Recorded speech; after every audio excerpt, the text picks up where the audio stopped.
This podcast is for informational and entertainment purposes only and does not provide medical or legal advice. Please consult with a qualified professional before making any decisions regarding your health or legal situation.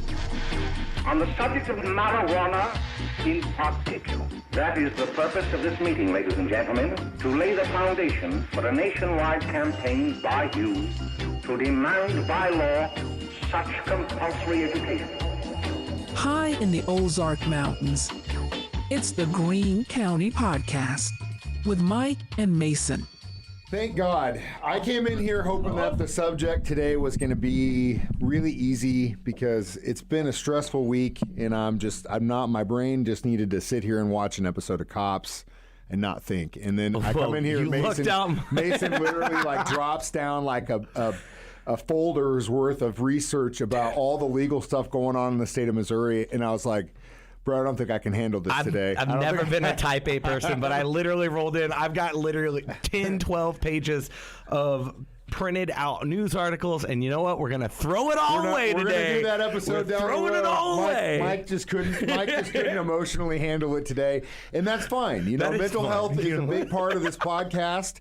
We are both proponents of mental health. If we weren't, we probably wouldn't be as big potheads as we are. Yeah. So, with that said, welcome to the podcast. Today we are going to throw these papers in a shredder. No, put it back in the folder, and we're going to talk about it later. Yeah, today we're discussing our grows. We're going to discuss really where we got into this and our cultivations. And this is the first thing I'm going to say is, and this is the most truest thing you can say about anything cultivation-wise, there are 1,000 ways to skin a cat. And what I mean by that is I have a way of doing things. Mason has a way of doing things.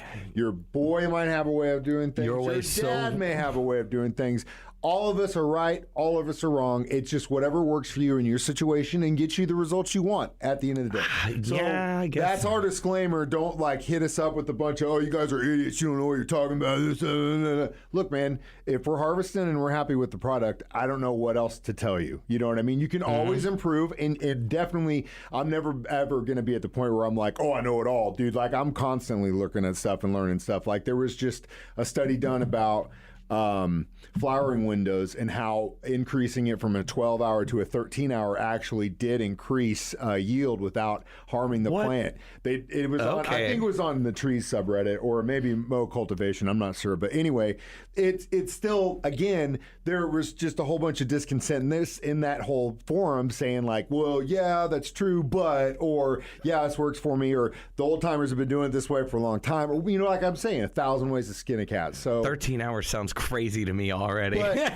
you gotta let them sleep, man. You gotta give them a break. Do. I'm a big proponent of that. So 13 hours of dark instead of 12? No, 13 hours of light instead of 12 and 12 when you flower. Oh. So you give it 13 hours instead of 12. I thought it needed, Yeah, I don't know. Again, like I'm doing autos right now, so my whole mind is not in photosynthesis. I just set the timer, I put them in there, get them where I want, and I put them in their final pot, and then I just keep them alive and start feeding them like crazy. Nice. Anyway, so how did you get into cultivation? Oh man, I like anybody else. I was tired of paying money for something that grows on trees, literally. How far back, whenever you were growing up, when you first took in marijuana, did you think like, God, wouldn't it be just so awesome if we could just it'd be so easy to grow it, and you wouldn't have to worry about going to prison for 20 years? So the whole not going to prison thing was definitely a good thing, but I didn't really think about it like that at first. When I had my first apple. Yeah. I didn't go, man, I need to grow an orchard of this shit. It really was a financial thing because it took it to the point where you were spending a substantial amount of money on it, and you're thinking to yourself, man, I could totally offset this cost all day long. That was a huge thing for me. Yeah. Also, another thing, because from day one, because, it was illegal early on, it was so sketchy getting it, and I cannot count the amount of times I have stepped into a complete stranger's car going to an undisclosed location. You know what's crazy is I used to look at it like there are like certain things in your life when you find that person that's really good at their trade, like it's like gold. Like you find an auto mechanic that you can trust, that is a reliable, that comes through. Dude, back in the day, find a dealer that is awesome. A tattoo guy, a barber. You know, you stick with those guys. I went to the same barber for 20 plus years, man, until he retired. Like you find guys and you're like, that's my guy. You know what I mean? At least that's the way I am.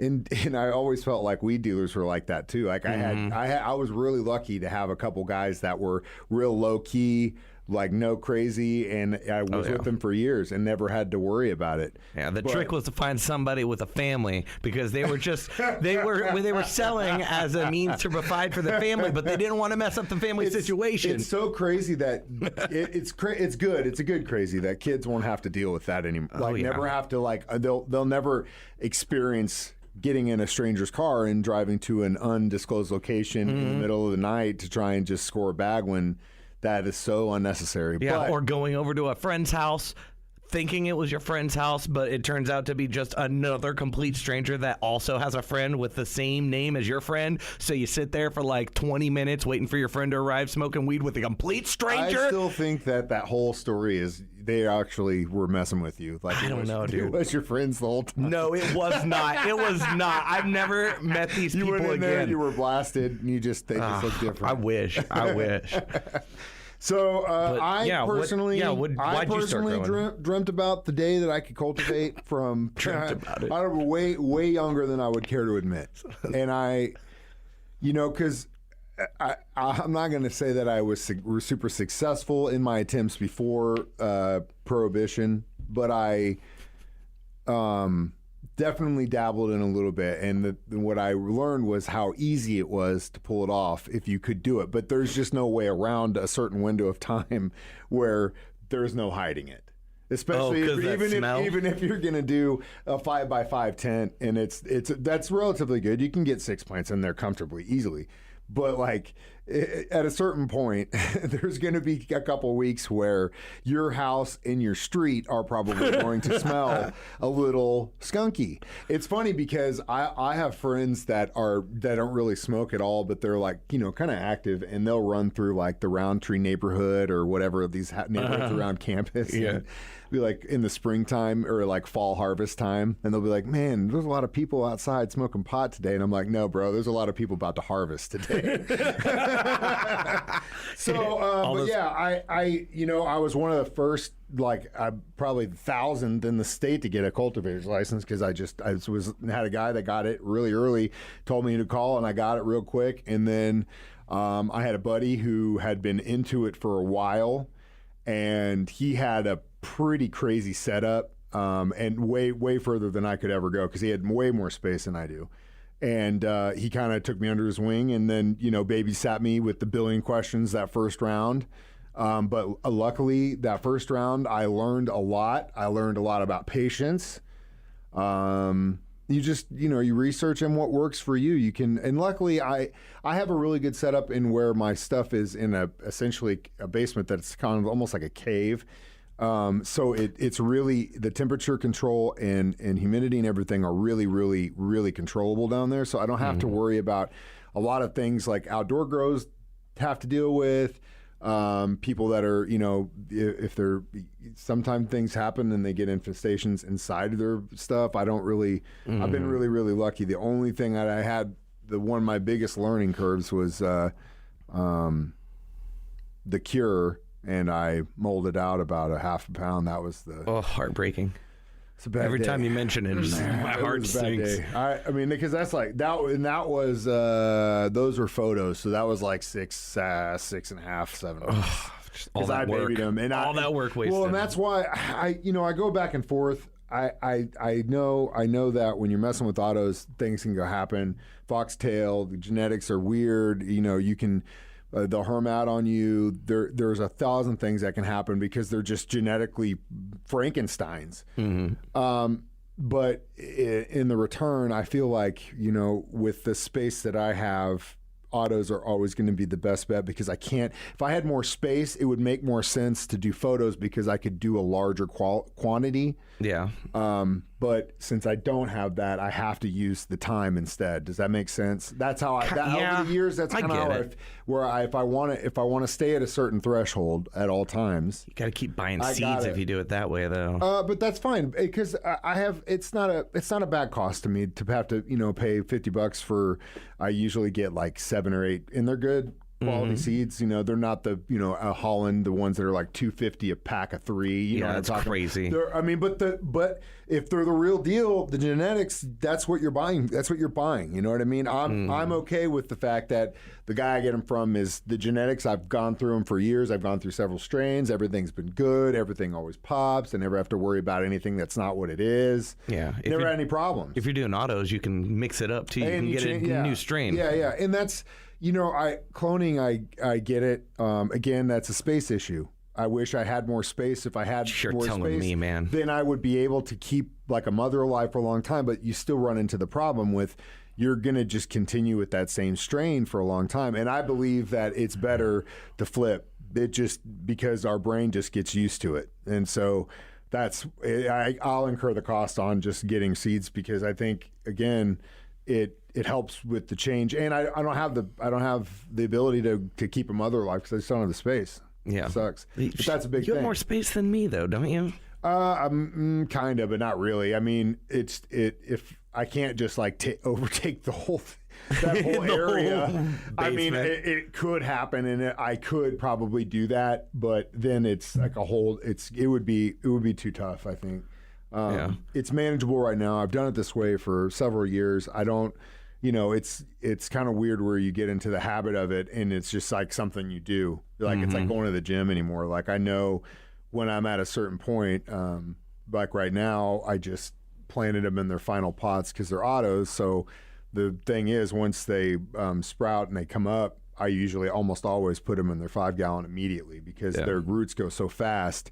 You don't want to get into a point where they just hit a wall and then they get locked. We have such different growing techniques. Well, it's insane. I know. Can I tell you about mine?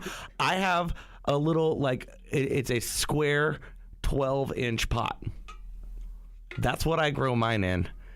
They get root bound within 3-4 months, right? Yeah. And then I treat the whole root system as a growing medium. Like it used to be soil, but at this point it's like mostly root.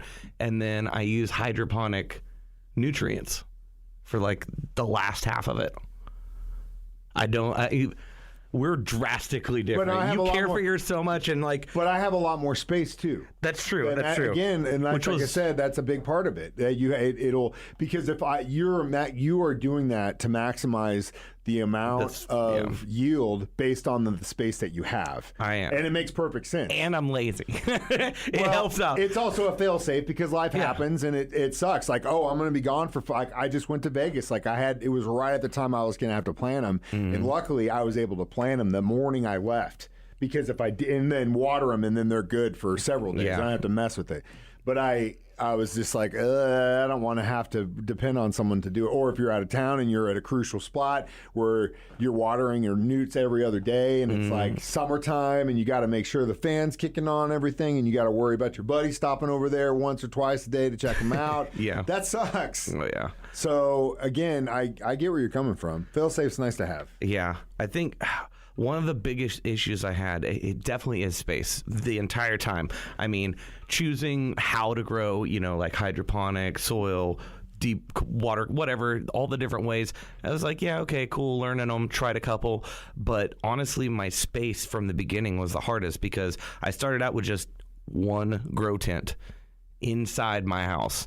And then I was like, I have no room for this. It's in the middle of everything. And also, I'm growing weed in the middle of my house. Yeah. Can't always have everybody over and stuff. So I was like, I'm going to move it out to my garage.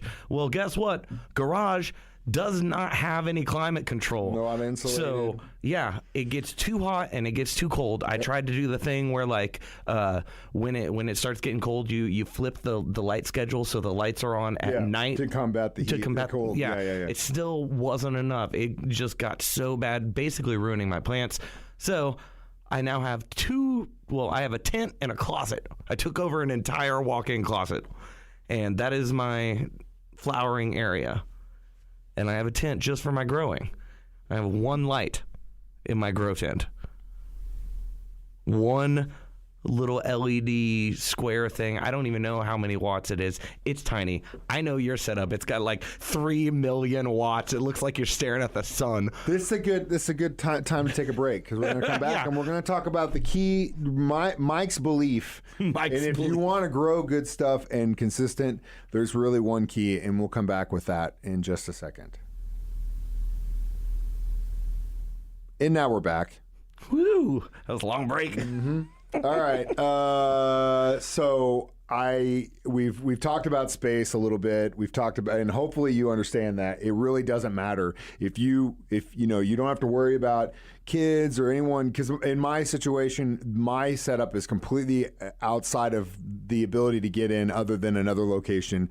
No kids have access to it. No one really even knows it's there. It's awesome.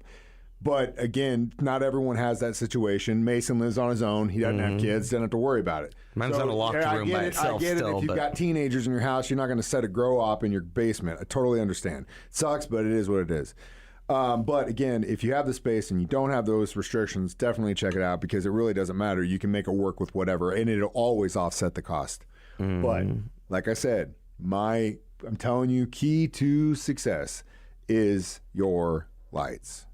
1,000 billion times %. And if you're going to do like a 5x4 or 5x5, you're going to spend probably about $1,000 to $1,200 on that light setup, and you will be set.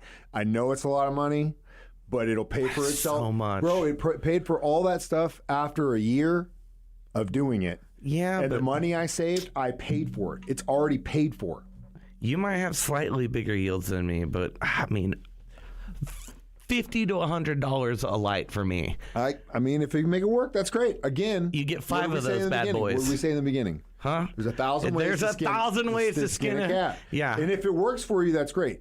I know that I'm not smart enough, especially at the beginning, to feel like my success has been anything other than the lights. I feel like I have screwed up so many things so many times where I was like, dude, I don't get it. And then it comes through, and I consistently, and I mean, this is multiple breeders, multiple seeds to different places.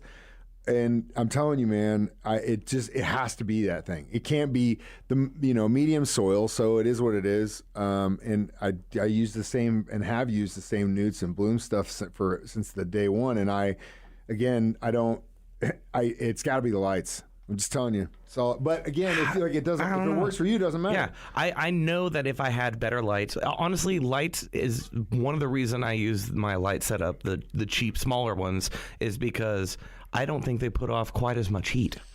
It's an all LED setup. And that's what that was what I was going to say next. Is, do you have an in and out take on your tent? Only on my tent, not my closet. Not your closet. I guess I have like a natural one. So I have a really weird setup. I have in my grow room, right? The closet. Well, no, I have a room that has all my stuff. I do other things in there too, but it's mostly just for growing. Kind of other things. So that's a different podcast, okay? No, so I have my grow tent in there. It's like a 4x3, right? Not big. That's where I put all my clones. That's where I grow my stuff up to where it touches basically the lights, and then I move it over, and then I have. That has a filter on it, right? A carbon filter. Yeah. This smelly proofer. Yeah, smelly proofer. Output, right? Mm-hmm. So it's like pulling through the tent. And then in the room itself, I have another carbon filter set up for the entire room. And then you pull it up. And then in my closet, I have my grow operation, which kind of contains the smell. But all those things, you have 2 of those in that room. That's pushing air. So it's circulating enough in there, I think. You're getting pushed around. Yeah, that makes sense. Yeah, because that is one of the things, dude. Summertime, my fans are working hard, and like I said, it's still pretty relatively cool down there, and they got to work because those lights get hot, and I'm like literally like, oh crap, I don't know what I'm going to do is 6 inches. And that's about as far away as I keep them away from those lights because they're just so intense. Any closer, I'll foxtail it. And I've done that before. It just happens. It's just too much. Yeah. Because they're benefits of a cheap ass light setup. I never have to worry about foxtelling. I've seen dudes do it with like heat lamps in a damn refrigerator, a defunct refrigerator, and made it work. Yeah. Oh, dude, I saw somebody do it in a computer case. You can literally plant them in your backyard and they'll grow 6 foot tall. Like if you can take care of them, like they're weeds. I mean, that's essentially why two idiots like us are able to actually make this work, is because you really, really, really have to be bad enough to where you screw it up. I'm so bad and it doesn't even matter. Can I show you a picture? I'll explain this, but this is literally 2-3 weeks ago, maybe. Swipe right. Is so bad right now. I just didn't water them for a bit. I know they're like so skinny. Like 2 weeks, dude. It was a long time. It was like a week maybe. Let me describe to you what I think of. A willow tree. A full willow tree, and all those little willows are just hanging straight down, and it's just so sad. That's what these plants look like to me. You know what's crazy though? It kind of helps with my grow, because when they get that dehydrated, they curl upward, like they all of the branches pull up. Yeah, I can see. Yeah, you can see. And all the branches pull up, all the leaves go that down. Also is a trick in training. I mean, stunting them is a thing. Only the strongest survive. The first grow I had, I think the reason why my yield was so huge with those things was because I stunted them so much. We need to post this on our... We're going to post this picture on our Facebook page, because if you see these, you'll know that, man, if you can... And also, I brought all of these back. All these are still alive and well. I don't think I have an updated picture. I took a picture of this because it was just so sad, but they're all beautiful. They're all green now.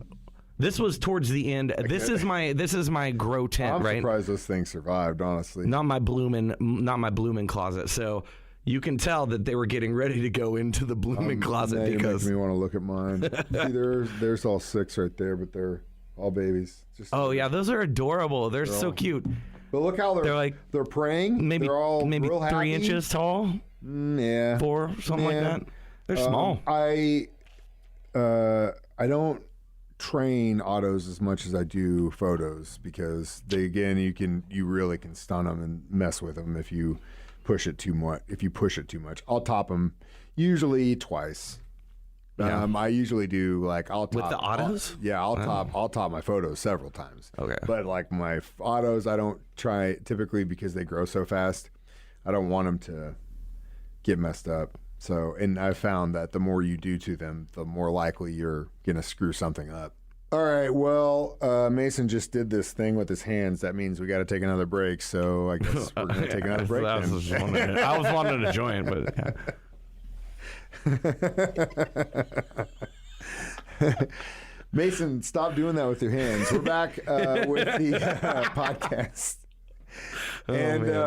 Talking about growing. So at the end of the day, we just realized we almost talked for 30 minutes about this, and we barely even scratched the surface. We didn't even talk about how we germinate. We didn't talk about literally where we get our stuff at. We didn't talk about our newt scheduling. We didn't talk about things that you can do to help remind you to do all stuff. Those things are different. Apps they change. Oh yeah. Oh man, there's some good apps. We're not going to talk about that today, though. But that's what I'm saying is this is the intro to cultivation, and this will definitely be a subject that we're going to come back to more than likely on down the road, because it's something we are constantly doing and changing, and it's definitely part of our viewpoint of cannabis users in the state of Missouri. And like I always said, and I hope you feel the same way, as long as they don't mess with my ability to grow, I don't really care what they do. Facts, hard facts. Everything else is just icing on the cake, so just don't mess with my ability to grow. And if you do,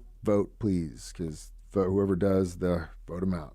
Yeah, talk to your local representatives. Hopefully it's gone far enough that they can't come back on it, but Yeah. I've always got that in the back of my mind that, man, one of these days, it'd be so sad. You're going to jinx the whole situation, man. The only thing I'm You scared have to go back to old school style. What I'm scared of is if it does go federal legal and then they get, 4 big corporations to take over, just like tobacco. Camel then Greens. Then we're gonna have that problem in the dispensaries, and then on top of that, they're probably just gonna treat it like tobacco, where you got to have a special license and tax. I mean, people can still grow tobacco. You're not really supposed to, but like they're not enforcing it. But I could definitely see them. I just hope. I'm just being pessimistic about it. Yeah, Just well, you know enjoy it. what? We're in the can. heyday of it where you can grow it, you can enjoy it, and that is somebody else's problem later on down the line. Hopefully not. But if it is, it's not our problem. All I have to worry about is my grow. Hit us up, questions, greencountypodcast.com. Yeah, I'm going to share some of these pictures. Mike and I will throw up our grows, and you can compare and contrast them on our Facebook page. Oh, okay. Yeah, why not? And also share your photos, too. If you're growing something, we would love to see it. Give us some tips. Yeah, we'll tell share us them how wrong we are and how we could do better. Yeah. That's what I want. Hey, everything I learned about growing was from other people. So, 110%. You know what I'm saying? Like, continuing to learn. Yeah. Like, subscribe, and follow greencountypodcast.com. Mm-hmm. So that our children are obliged to learn the truth, because it is only through knowledge that we can safely protect them. This podcast is for informational and entertainment purposes only and does not provide medical or legal advice.